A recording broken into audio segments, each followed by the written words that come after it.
Hey guys, just here showing you how to make my wig with the closure, and this clip is just showing you how full the hair is. This is only 2 bundles of hair of 24 and 22 inches, and I did double the widths when I sewed the hair on the cap. Now I just made the wig like a regular 3/4 wig. I didn't show that because I do have tutorials on how I make 3/4 wigs, but I'm just leaving this little space open. I'm using this as a guide to not sew over that space because I'm going to be putting the closure right there. I'm just showing a little example of how it will look when I lay the closure down. So in this clip I did add some more of the 20 inches, just a little bit, not a lot, like 1 track. And now I'm going to add the closure. I'm going to cut off the lips. I think that's what they call it, I don't know, but it's just a little bit of the lace left over. I think they call it the lips, I don't know. But I'm just cutting it off, and I'm trying to cut like really next to the little hairs, but not cut the hairs, just right next to it. Just be really careful when you cut this lace though.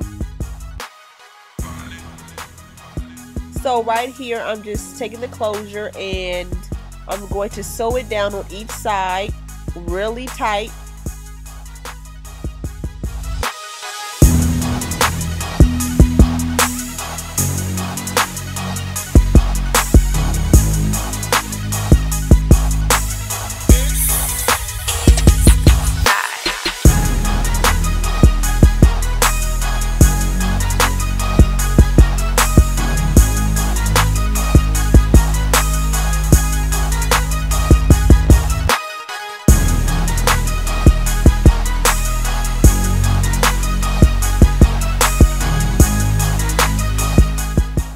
So I just keep sewing all the way around really tight.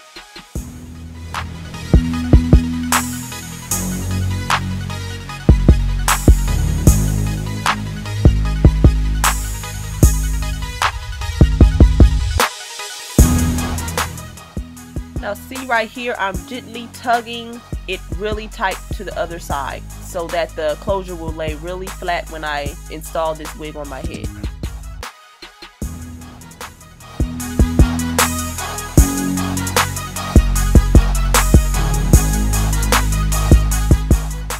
So I'm just about done sewing on the closure. It was really easy. Now I'm just closing up the gaps you see right there.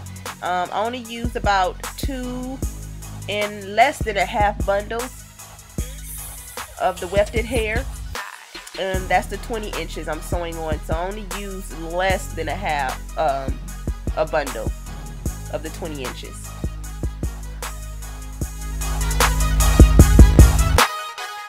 So basically what I have is 24 inches of the Malaysian curly on the bottom, 22 inches in the middle, and 20 inches on the top, like halfway up. I only use a little bit of the 20 inches, like less than a half a bundle, and I have the that's a Brazilian curly closure I'm using on the top, and it blends in well with the Malaysian curly, which is on the bottom.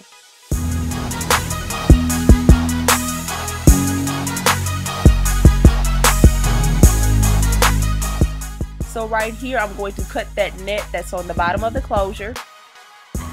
So you have to be careful not to cut the closure lace, cut the net that's on the bottom of the closure. And I'm going to install the fabric that matches the same as my scalp, so that can look more realistic when I install this wig with the closure.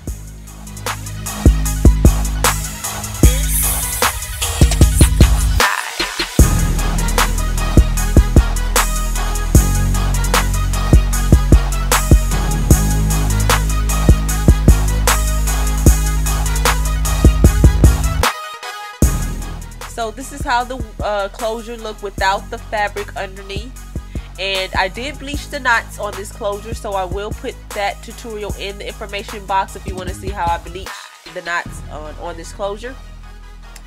But it turned out pretty well, and I'm just showing you the hair that I have left. That's the 18 inch I have left, and that's some of the 20 inches I have left. I have almost 2 bundles left. It's really full hair. Now that's the cloth I have, the fabric that I have. I got this from an old closure that I have. I went to Joann's and they did not have any more, so I ended up just taking that little piece that I had on my old closure and I'm just tying it on the back, sewing it on the back of this closure. It's easy, just get a needle and thread and just sew it on to the back, and that's all I do.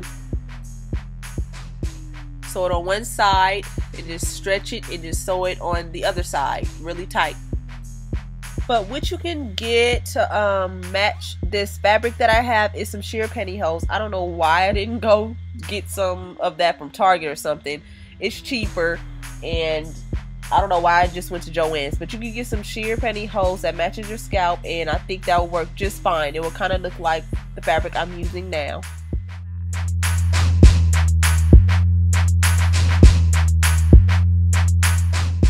So I'm done making my wig with the closure. You can see that the parting on this closure is a little darker than before. It was kind of white, but now it's a little dark now that I put the fabric underneath. So it could just look like my scalp kind of. So that's about it, and thanks for watching. Bye.